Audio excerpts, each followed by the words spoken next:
Market data. How can we tell when something's a real trend and when it's just statistical noise? What's the difference between a trend and a cycle? And why should we care?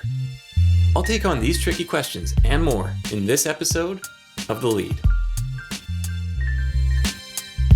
Making sense of housing market data can be a complicated matter. No, seriously, it can be really, really complicated. And the way the data often gets discussed in print and media can sometimes bring out some pretty hilariously questionable interpretations. And among the various misconceptions I often see out there, the confusion surrounding long-term trends and cyclical factors is probably one of the most prevalent. So let me try and break down the difference and explain why it matters when it comes to thinking about the future of the housing market. Alright, let's get into it.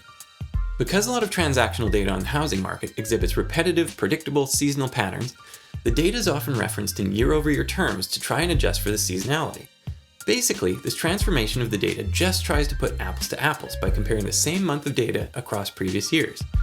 And probably one of the most common mistakes I see out there is when seasonal data gets referenced in such a way that a trend is being inferred from what is really just a repetitive seasonal pattern. Let's take home sales for example.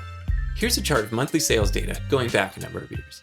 We can see from the chart that every year there are more sales in the summer than there are in the winter, and this pattern in the data happens pretty much without fail. And if you stop and really think about it for a second, it doesn't make much sense to say something like, sales are trending down X% in December versus November, because it's referencing a point in time when sales always trend lower due to the seasonal pattern. It's not a particularly insightful finding. And things get even trickier when we start trying to distinguish between long-term trends and short-term fluctuations by only relying on these month-over-month or year-over-year calculations. The reason this happens is that when we're zooming in so close to the data, the patterns in the data can get really noisy, and it becomes difficult to clearly see the longer-term dynamics. To illustrate, consider this example. Let's say you had $1,000 to invest, and you had to choose to invest it in one of the options shown in these two plots. Which one would you choose? If you're like most people, you'd probably choose plot number 1. That's the plot representing the megatrend, delivering smooth, long-term upward gains over a period of many years. By contrast, the microtrend just whipsaws up and down over the same period. Now, believe it or not, the data that generated these two plots actually comes from the exact same data source. And that's the data for the average home price across the board regions dating all the way back to 1984. What is this chart sorcery I'm conjuring up? Well, the chart you're looking at is called a time series plot. And an interesting feature of nearly all time series data is they can be broken down into what are called trend and cyclical components, or what I've been calling megatrends and microtrends in this example, to try to make the technical terms a little bit less technical. And it's important to point out that these cyclical components don't necessarily have to be seasonal patterns. They can have cycles of varying degrees depending on the data in question.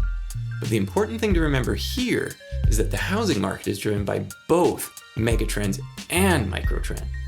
Now, megatrends are typically driven by things like population growth, demographic change, and other slow-moving but hugely impactful factors. Microtrends, on the other hand, are typically driven by short-term cyclical factors, things like seasonal patterns, changes to mortgage rates, recessions, or adjustments to government policy. So while it can certainly make for sensational headlines when we see seasonal data like sales rise or fall by 20+% year over year or month over month, keep in mind that these short-run fluctuations aren't always as meaningful as they might seem. This is especially true if the question we're interested in is related to the longer-term dynamics of the housing market. And that's not to say that megatrends never change either.